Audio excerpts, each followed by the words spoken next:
nice guys finish last. There's some truth to all of this stuff. It applies in so many areas of our life. Like, you have to be able to deliver.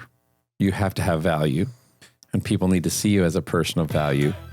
And it can't just be likability. Being liked is great, but being respected and trusted is better. And you can still be liked, but trust and respect trumps the likability. Yes. And you have to get there. Don't rely on your likability. It's the difference between a conversation and a conversion.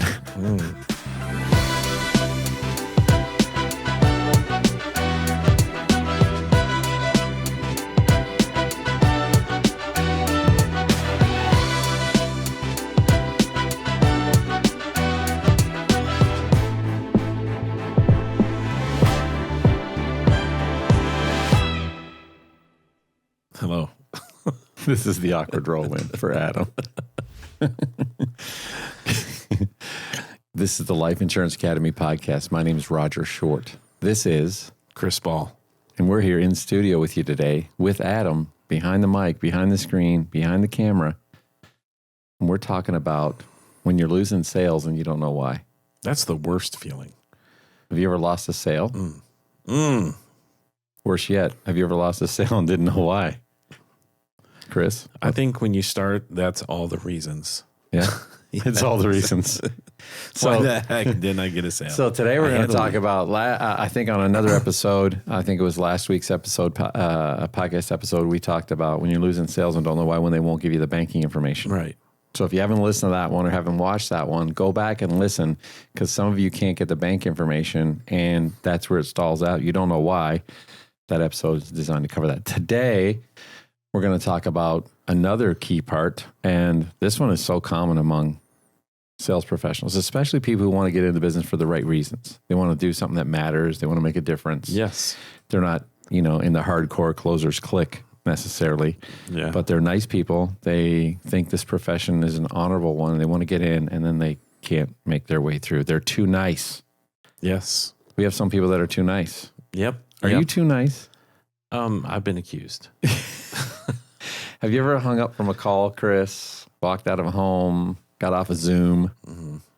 Everything went great. When you were face-to-face, they fell in love with this. Yes. They laughed.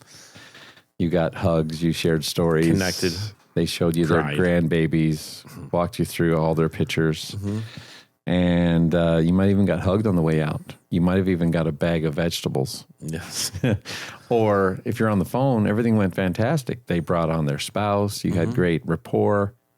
Or you had a Zoom meeting and you get to the end and they say they're going to think about it. The timing is not right now, but you're the best salesperson they've ever had. And when they're ready, they're going to call you. Can I get your card? Yeah. And you don't know why. Time came for you to move forward and close, and you didn't. They didn't move forward, and you couldn't close it. Does that ever happen to you? Yeah. Yeah. It's happened to me. I've spent some time in homes and 2 hours sometimes and made some really, really good connections and some friends. And I mean, it was almost like a girl breaking up with you. What? They're going to the dance with Billy. You're dancing with Billy? No, they're going to the dance. That's a problem. If you're dancing with Billy. They're going to a dance with Billy now. I don't know how that happened. And I'm leaving without an application hanging my head. I've had this conversation with agents at times. And this is not a dating podcast. This is not, episode. by the way. Yeah. And I've had that conversation. I had a client tell me one time, an agent left. She started this presentation. She did the whole thing. And I was on the doing a training, but I was on the outside making a call, and she came to get me, and she stepped outside, and they told me she's not going to make it. I was shocked. I was like, they told you she's not going to make it? They told me she's not going to make it. I had someone say that about you once. Yeah, that's right. Not a client. It was a different guy. The guy that you were training with. Yeah. Now, this is going to be a whole different podcast. And I asked them why they thought that. And they said, she's just too nice. They said those words to me. Too nice. Yeah. Beautiful smile, very engaging. But she had entered the friend zone. The friend zone. I know Adam's going to do something fun with that. He will. Yeah. The friend zone. Friend zone. That's where She got friend zone. She got friend zone. Nobody likes to be in the friend zone, bro. No, I can't think of a situation where you're like, man, I really hope I get in the friend zone today. I mean, if you got some buddies and you're trying to break into their golf group or their poker league, and you want to be in that friend zone, that's okay, right? You want to be in that group, yeah. But when it comes to anything of substance that matters in your life, no, you do not want to be in the friend zone. No, all you hear is bad Bon Jovi music playing in your head. That's it, man. It all goes back to bad breakups. I've got specific moments I can talk about. Bad breakups. You didn't even get there. That's right. You did. What are you talking about? In your mind, you had full blown relationship going on, and you were never that was there. My problem. You were never there. That's so true. Oh, my face is so red. Well, Total Eclipse of the Heart. Total Eclipse of the Heart playing in the background. Turn around. Oh, jeez. Where are we? Chris had imaginary relationships, but you got stuck in the friend zone. Yes. Yeah, this is, we should ask for sponsorships from the dating apps. That's probably, and work it in there somehow. All of them. Bring but them it on. feels like that, right? So today we're going to unpack. Today we're going to unpack what the friend zone in sales is, because you can get there. How it happens, why it happens, how to break free from it. Yeah. And if you ever felt like prospects like you but don't buy from you, this episode is going to change that for you. There's a trust component here. Yeah. And we talk about the two ingredients, and one is authority and one is empathy. And I think what I see... All I got is Total Eclipse of the Heart playing in my head. I should just play throughout the back. I don't care. Like they can call us and we're like, we're doing you a favor. Good grief. Bonnie Tyler, back off. But oh my gosh. So this is the trust conversation is the two ingredients. One is empathy, which makes you a human being, but the other is authority. And I think that is going to kind of be the springboard of this conversation. Friend zone in sales is when you've built great rapport, but you've failed to establish authority and value. Yeah. You're in there. You're talking about their kids. You're talking about your kids. You're talking about how you have grandparents just like them and how you grew vegetables, whatever the thing is. You had horses. You knew someone who had a horse. I don't care what it is. Anyway, you get into this place and you feel like you got a great connection, but you've not established any authority to move them forward. Authority and value is good. I like that because they would trust you to probably watch their dogs. But not to put their life insurance in place.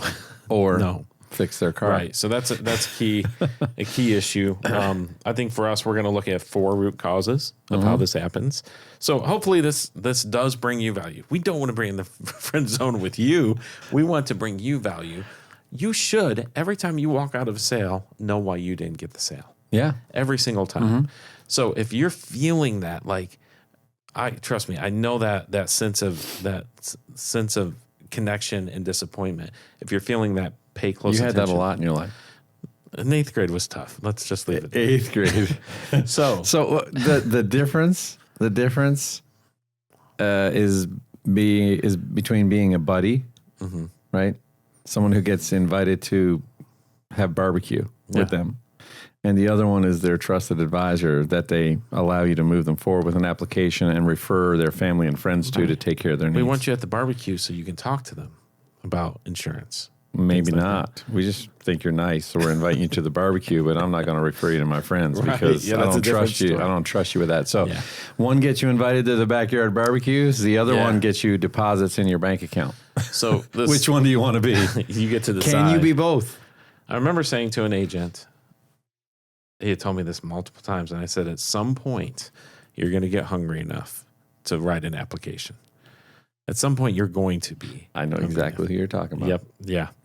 So let's talk about this. Number 1 of the 4 root causes is a lack of direction and control. Yeah.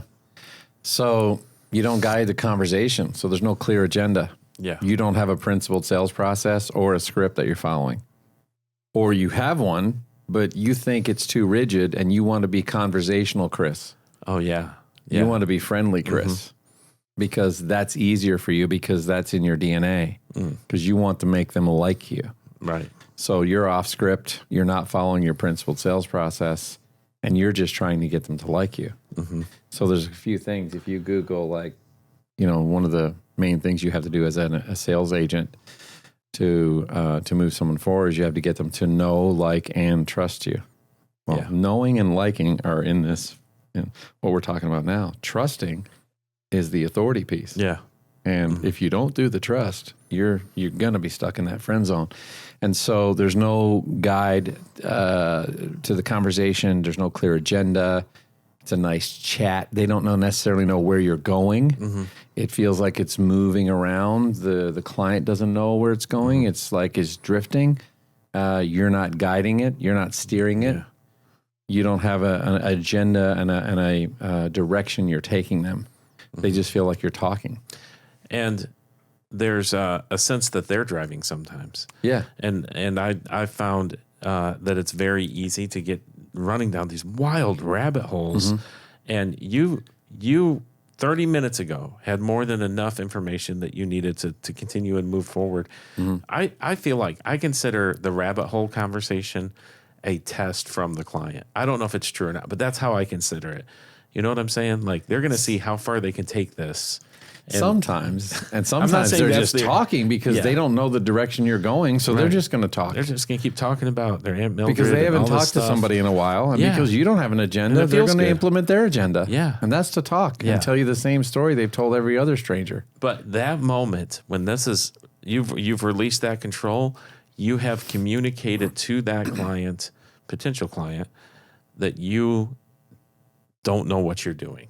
That you are not competent in your process. And you certainly don't do this regularly because there doesn't seem to be you have nowhere to be. An agenda. You're not. There's no sense of urgency on your part. Nothing. Yeah. So that's an important piece. I want you to hear that when you're doing that, you're giving up control. They're in charge, and they were expecting you to have control. They're expecting you to know what you were doing. Absolutely. Rather than just be nice. Yes. Are you ready to launch your insurance career? Excel Solutions is your go-to leader in life, accident, and health insurance pre-license training. Their cutting-edge e-learning platform is packed with rich content. Think interactive assessments, engaging videos, and customized learning paths, all tailored to your learning style. Being students ourselves, we've trusted Excel now for years to deliver top-notch training, offering high pass rates. Their streamlined prep review courses and the exam simulator are really your secret weapons to nailing the state exam the very first time. Now, you thought it couldn't get any better. Well, it just did. Life Insurance Academy listeners, you receive an epic 50% discount, reducing the regular course fee from $199 to only $99. So, all you have to do is use partner code LIA at liapodcast.org/Excel. Now, Excel spells XCEL. So don't think about it any longer. Dive headfirst into your insurance career with Excel Solutions Premier Pre-License Training with that exclusive 50% discount just for you. Get the code, get licensed, and excel in your insurance career. So first root cause, a lack of direction and control. Second one, Chris, a lack of belief that there's actually a real need. Yeah.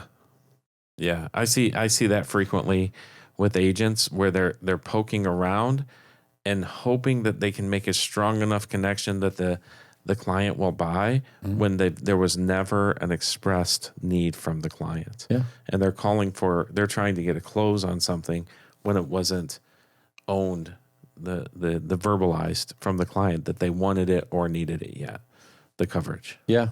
If they don't say it, they don't realize it, they don't hear it, they don't think they have a real problem, so they don't really have much pain, so there's nothing really to solve. There's no point to be taking action. They don't have to take action. This is the hardest part for that agent, is they're getting to the end, and they'll hear, I need to think about it, but that's not their problem. No. They believe that's the problem.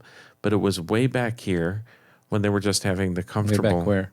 At the beginning of this conversation where they were in the chasing Discovery bunnies. And chasing rabbits. Chasing rabbits. That they didn't create an uncomfortable moment in that conversation of raising the stakes. Most likable, nice people are afraid of making somebody feel uncomfortable. So when they get to the end, they're the ones who are uncomfortable because they're not writing the application, right? You're either pursuing them or they're pursuing you. Yeah. It's the same in dating. It is. Right? It's the same in dating. Yes. When you're too eager, they run away. Yeah. When it looks like you have all the cards and you have the value, people come to you. Let me write this down. You're already Married 28 years. You're already married. Sorry. So I lost half the audience. We lost half the audience on that one. Sorry, gang. Well, 75%. So where there's no pain, there's no action. That's the second one. And you have to understand the needs. What are the needs? Taking care of final expenses, which is getting from the paying for the funeral, paying for cremation. It's loss of income. It's leftover bills. It's taking care of the person who just looked out for you. And those are all those pieces that come up in that valuable core connection conversation. Those are important pieces that we don't want you to discard, but it can't go beyond to where everybody's super, super comfortable. So that's an important part. The next part is a lack of discovery skills and being committed to the process. Lack of discovery skills. So you're not asking the right questions. You're pitching products before they even understand why they need anything. What you were just saying. You're moving ahead. They nod, they smile, but they're not with you. You're not getting feedback. You're not getting affirmations to your tie-down statements. It's because you're not guiding them through a tie-down statement. You may not even be asking them, are they with you, or why is that important to you? How does that make you feel? Yeah. Is that something you'd like to solve? Tell me who is important. Who's at stake? What would it look like for them if they don't have something in place? Is that something you want to solve? Is that something you want to fix? Have you seen someone who was put in a tough situation and maybe you're trying to avoid that? Yeah. What does that look like for your family? So you're not asking the right questions. So you've not really uncovered their need, and you don't have a committed process. We have some pretty specific questions, like what would it look like? How does that make you? What would it look like if you go to the funeral home that somebody's requesting a check? Your Mary's in the funeral home. How does that make you feel? What would you want it to look like? Why is it important to you? Like those are the things that raise those stakes up. I think when new people are on this, especially if you're doing telesales, Roger, I think there's a disconnect of understanding. I'm just combining these two pieces because they're so close.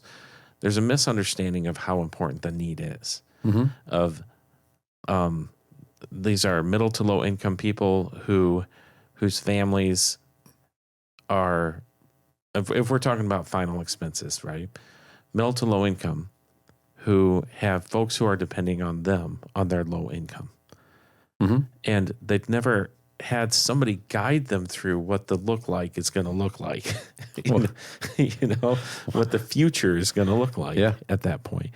So the only way you can do that is if you have belief. And when you're on the phone and you've never seen the situation for yourself, it's a little harder. It takes a more understanding and paying close attention to what you're hearing in those conversations.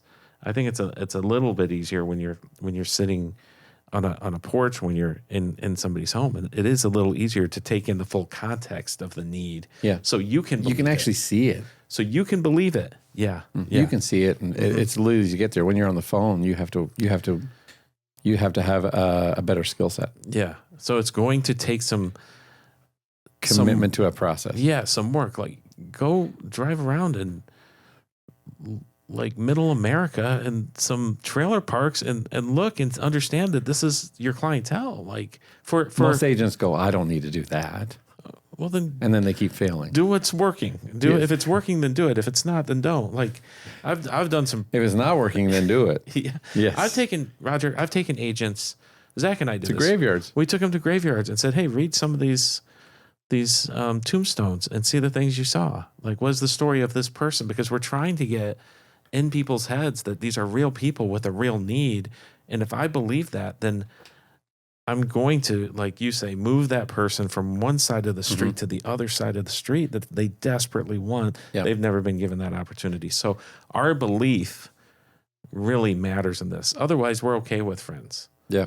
So then this other piece of a lack of control or direction. Number 2, a lack of belief that there's a real need. Number 3, a lack of discovery skills and a committed process. And number 4, I would say the fourth root cause is over-reliance on likability. That's a big one. And here's where I see a lot of people fail because they think that's the most important piece. This is the part of the podcast where you're being too nice to sell, right? She's too nice. Yeah. Nice guys finish last. There's some truth to all of this stuff. It applies in so many areas of our life. Like, you have to be able to deliver. You have to have value, and people need to see you as a person of value, and it can't just be likability. What say you about that? And then we'll jump into how to unpack some of these and how to fix them. So on this likability piece, I do see this is the journey I see is an agent will try to figure out like the product. So they're getting the product down and they're learning their script or their presentation face to face over the phone. But then once they get that, they move to this next level. And that next level is the lean in to their strength. And generally, it's for the people who can sell, it's confidence or likability, or I'd say charisma. But even charisma feels like people who have charisma know how to use charisma for a purpose. Right or wrong, I'm just saying that's typically the case of a charismatic person. Yeah. But they have likability. But that's where I see most agents stall, is they stall in their gift. That's why I said it took me 7 times to get to a point where I heard you say, why is it so important to you? I was stuck in my gift at that point. I was just, hey, that's why I say I'm waving a hand in my face. I'm working with this. I can get into a house. I can have a conversation with people.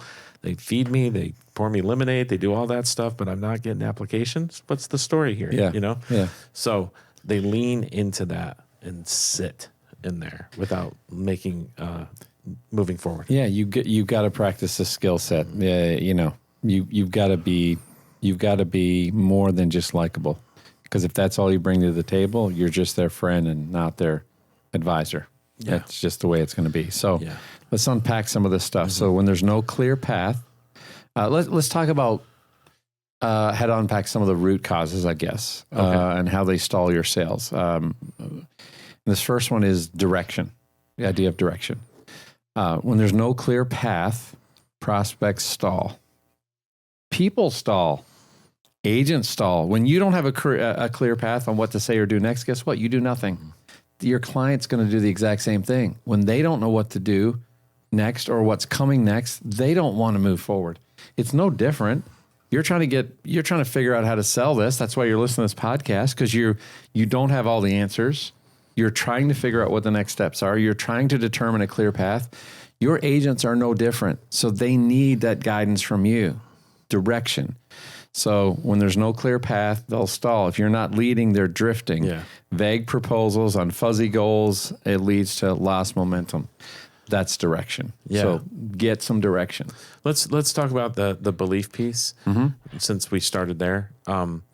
The thing I like about the principled sales training that we do is we talk about a transfer of belief. And honestly, you should probably write this stuff down, because after your calls this week, something should be different. And you need to ask yourself, did I communicate belief? Did I not only communicate it, did I transfer my belief of the value of what I do, who I am, and the products or the clients I serve? Did I transfer that to my client? And if the answer is no, then there probably needs to be some tonality training or some pacing training, and even a belief statement somewhere in your why you do what you do. And the importance of uncovering and raising the stakes. Because uncovering and raising the stakes elevates their belief. Oh, 100%. Because value goes up. Yeah. And when value goes up, people want the thing that's valued. And they don't see it until you raise the stakes. So you have to believe, You have to have the right tone, a sense of urgency, sense of direction, and you have to be willing to ask the tough question and let them sit in it for a minute. Sit in it for a minute. Yes. So that they will feel the urgency and they will feel this idea of belief coming from you, but it'll also be rising in them. I need this. You said something at the beginning of this, and this kind of leads into that discovery piece, the discovery skill piece. You said when there's a lack of clear direction, and sometimes it can feel like that. I remember, as said, I've told you the story about a gentleman in Louisiana, and we're doing this presentation, jumps up and shoots at a chicken in the yard. He's trying to chase out of this yard, and the agent threw the agent way off. Like it was kind of funny, he's wearing cutoff shorts. That's it. But he pulls out, he tells us he's a cartoonist. He's got a policy in place for his daughter already. That's going to her. And we were packing up. I mean, the agent was done. I said, "You're a cartoonist? Like, tell me more about that." Used to draw for Hanna-Barbera.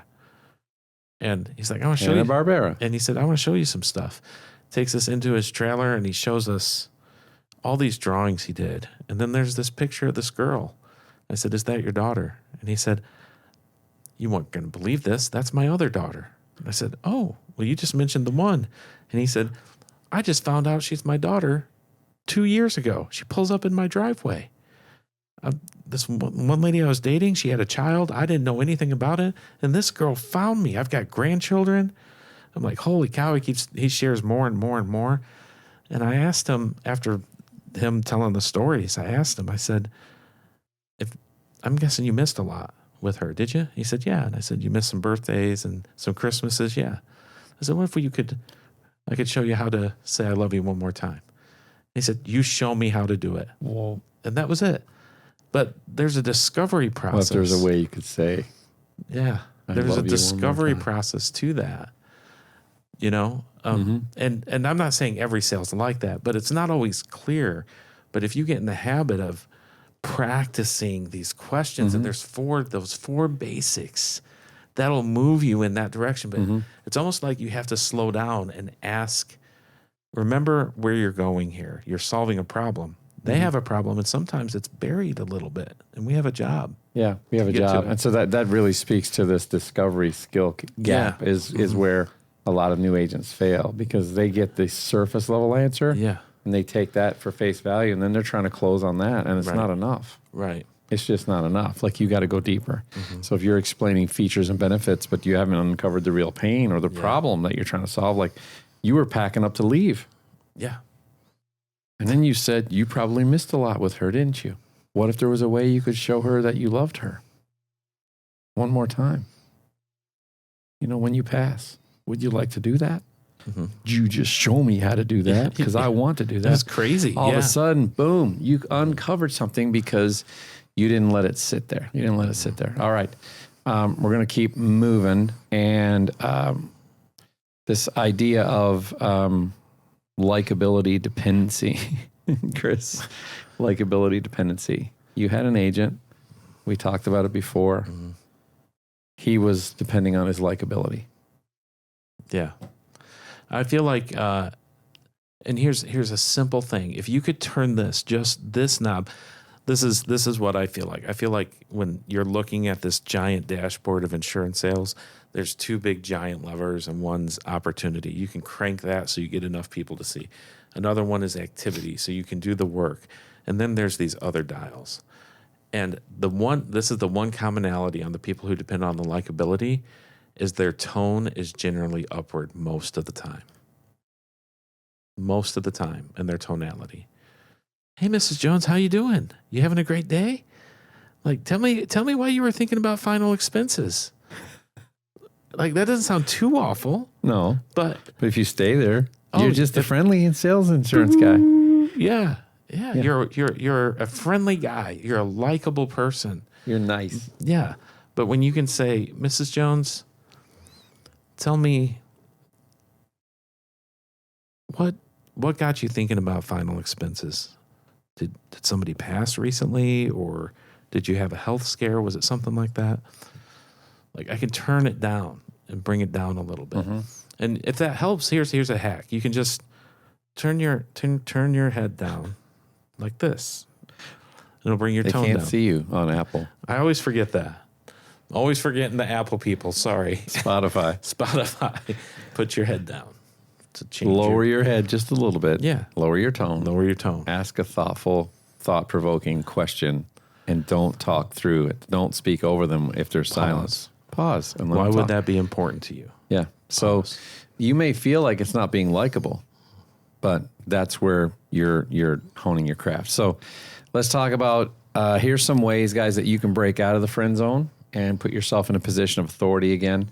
Let's talk about some solutions to that so you can move into a position of positive influence here. Number one, I'm going to say you have to start every call with intention. So that's really good. Firstly, you have to set a clear agenda and outcome. I call it setting the table. We had this conversation last week in Atlanta with 2 agents. I was like, you didn't set the expectation. So when you took the next step, they were surprised. Yeah. And it disrupted the flow. And then they wanted to back out because they were uncomfortable with where you were going because you had not let them know it was coming. So what do I mean by setting the table? You got to let them know what's happening. This is what we're going to do. This is how we're going to do it. Yeah. And then I'm going to help you identify, a plan that can suit your needs. But first, I need to know a little bit about who you're trying to protect and why that's even important to you. And then we're going to review your health history and your medications. We'll submit an application, see if we can get you approved for a plan. You can't buy anything, but I'll assist you with applying for a benefit with an application. And hopefully we can get you qualified. And there's some things that are going to be needed with that. We're going to, they're going to need to some information on you. It's a financial institution. Yeah. They're going to need banking information. They're going to need your Social Security. So there's a lot of steps here. But trust me, this is a process, but we're going to get you from A to B, okay? All right, let's talk about this next. Now you've kind of set the table. The client goes, oh, well, so there's a game plan here. Yeah. You've set a clear agenda and an outcome. We're going to help you apply for a benefit, and hopefully we can get you approved. That's what we're going to do today. Not like you're going to hope to surprise them on it at the end. Would you like to apply? Yes. I heard someone say that right at the end of the presentation last week. I'm like, close it. I'm whispering in their ear, close. Would you like to apply? That's why you're on the phone. Why are you asking them? Just move them forward. So you have to start every call with intention. By the end of our time today, you know exactly what your options are to protect your family and how to get started, if that makes sense to you. And that sets a frame for the decision. That's the first thing, setting a clear agenda and outcome. Chris, the second one, build belief through stakes questions. Talk about that. Yes. We have to find a pain point and poke it. So Poke the bear. What happens if nothing changes? Mrs. Smith. That doesn't sound too friendly. Why are you being not nice to me, Chris? Yes. What happens? What happens if nothing changes? What will that look like for Jody? And I pause. I'm poking it. Now I've poked it. And it's funny. It's funny when you're trying to figure this out and navigate it. And let me speak to the really, really nice people. It'll take a lot for you to sound like a jerk. Or to offend people. Yeah, it's going to be you're going to feel like you are, but lean into it. You're going to have to lean into it. Yeah. And sit in that uncomfortable moment and let them look at it because they haven't looked at it and nobody's been brave enough to ask them those questions. Chris, that's where your comment came when I first showed you our business plan and talked to you about getting in the industry with me. Yeah. You said, well, I don't know if I can take advantage of old people. Yeah. Right? Because it came from a place where, am I manipulating people? Am I creating fear unnecessarily from an older person to get them to buy something that I want them to buy? I did not see the but you were a nice the reality. Guy. Yeah. You were a super nice guy. And so therefore you thought somehow we were creating a false fear. But I want to assure you, we're not creating fear. We're simply revealing stakes. That's it. What's at stake? It's already there. They just don't. A real conversation that someone needs to have with them for the first time. Now, you might be uncomfortable with having it, but if you don't have it, you're not gonna help their family, and someone else is going to end up having that real conversation and helping their family. That's right. So you need to be uncomfortable with asking them real questions, and that is building belief through stakes questions. Thirdly, Chris, master the discovery blueprint. master the discovery blueprint. And here's where pros are made. They're asking open-ended questions. You're not asking yes or no questions, team. You're leading with impact-driven questions. Chris, what are some of those types of questions that you can lead with open-ended, impact-driven questions to get them to a place where you're this master discoverer? Yes. You call it emotional excavation. Right. Mm-hmm. What are these questions? And the simple four that we go back to is, what would it look like? It's a look-like question. If things stayed the same, what would it look like? But you have to have the stakes. We say the stakes have names. You have to have the name of that person involved here. Mm-hmm. If everything stayed the same and you were to pass, what would that look like for Jody? Well, I don't have a Jody, so well, how would that look like for Rose? Right? For Rose, so now it becomes real, doesn't it? Yeah. Mm-hmm. And I'm going to let them answer. You'll want to jump in and say that probably wouldn't be good. How would that impact Rose emotionally? Mm-hmm. How's that going to impact Rose financially? Yeah. No, you're gone. She's dealing with that emotionally. How would it affect her financially? How it's going to affect her emotionally? How about stopping there for a minute? Yeah, I agree. Yes. Letting them sit in that for a moment before you ask the finance question, because then the finance question is compounding. It's like, well, shoot, I don't know if I can help her deal with it emotionally, but I can help deal with it financially. Yeah. Yeah. Now you're having impact. These are open-ended impact questions. So you're mastering a discovery blueprint. Mm-hmm. You said we have 4 questions. Yes. Let's hit those 4 again so we don't miss them. Yeah. And maybe we can get them up on screen here, Adam. Maybe you can throw them up. And I know for those of you on Spotify, Apple, you're going to have to listen intently. What would that look like? Mm-hmm. How does that make you feel? How would you like it to look? For them. Yeah. And why is it important to you? Boom. That's it. Just those 4. You practice those. And now you're showing some level of competency. Even if you lost a little on the front side of being the nice person, you're showing some level of competency. Yeah. Questions like, what would that mean to you? What would that mean to your kids if they didn't have that support and it wasn't there? That's going to allow you to get past some of those surface level answers and get into real need. All right. Lastly, you've got to figure out how to transition from friendly to expert. You got to transition from the friend to the expert.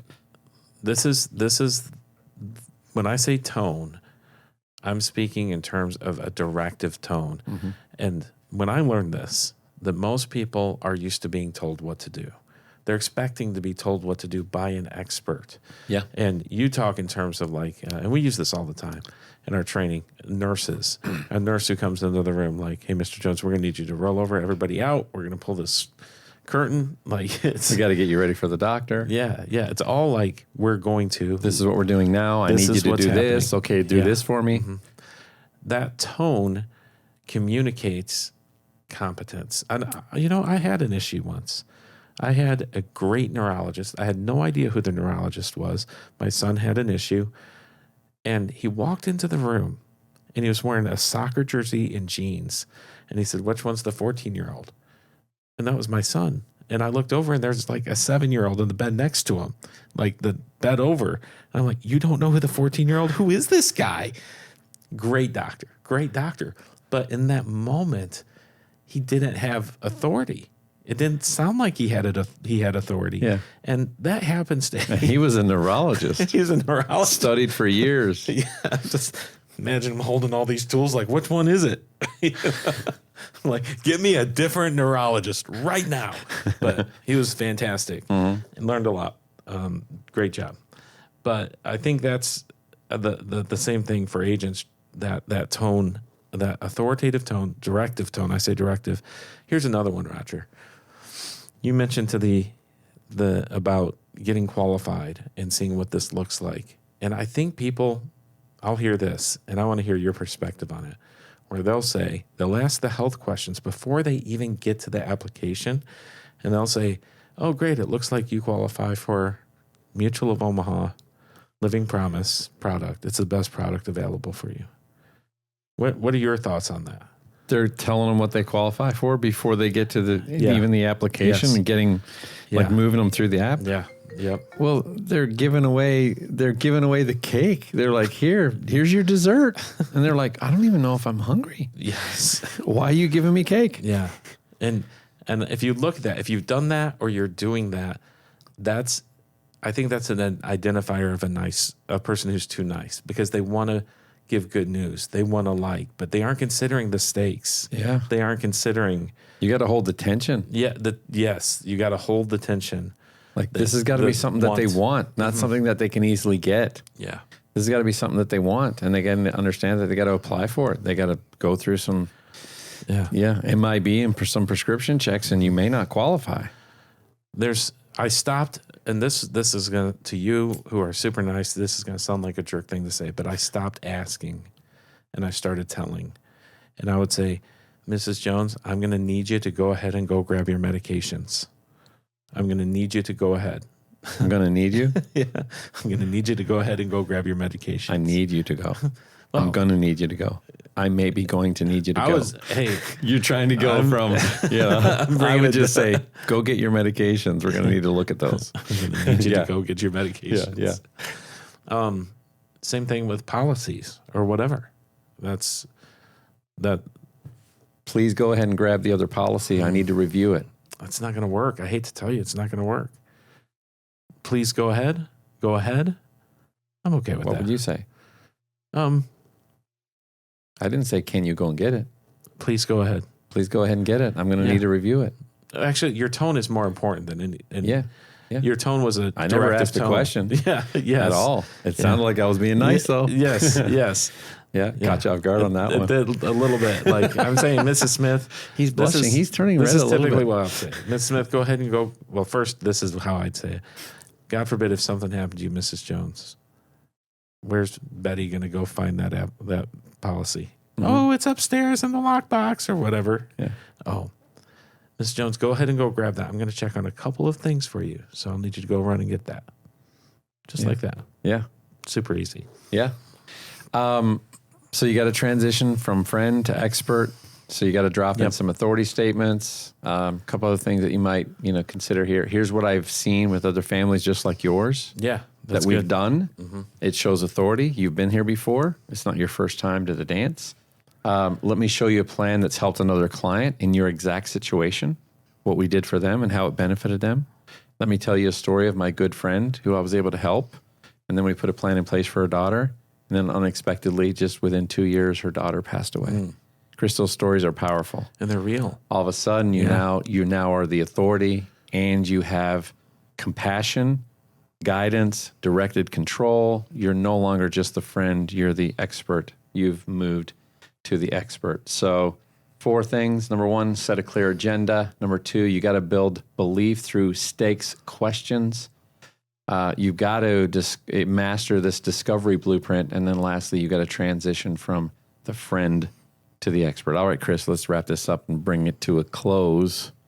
Otherwise, you're going to be invited to pay for a lot of drinks, and you're going home alone. This is what it feels like. Yep. Who wants to go home alone after you've bought all the drinks? Yes. I would encourage you, if you've, at the end of this, maybe something clicked, audit your last 5 calls and see if any of these ring true.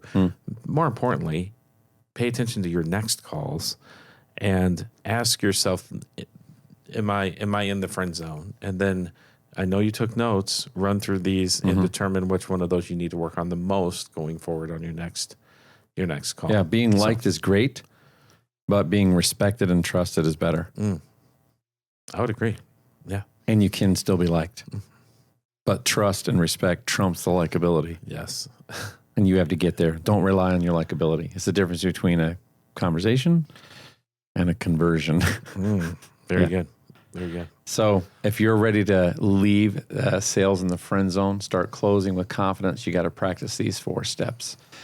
Guys, you can subscribe to the Life Insurance Academy podcast on any of your favorite platforms. Please, if you haven't subscribed to our YouTube channel and you just happen to come across us and you listen all the way to the end, you got to subscribe and you got to turn on notifications and get in there. Here, do it.